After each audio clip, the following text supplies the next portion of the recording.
بسم الله الرحمن الرحيم الحمد لله رب العالمين الرحمن الرحيم مالك يوم الدين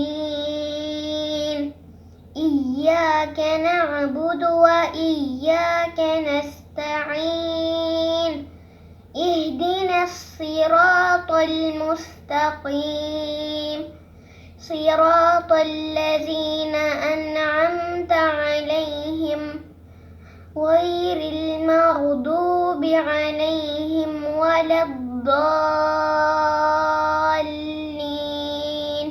آمين. In the name of Allah, the most gracious, the most merciful. All the praises and thanks are to Allah, the Lord of the world, the most gracious, the most merciful. The only owner of the day of judgment. You alone we worship, you alone we ask for help. Show us the straight path, the path of those on whom you have bestowed your grace, not the path of those who earn your anger, nor of those who went astray.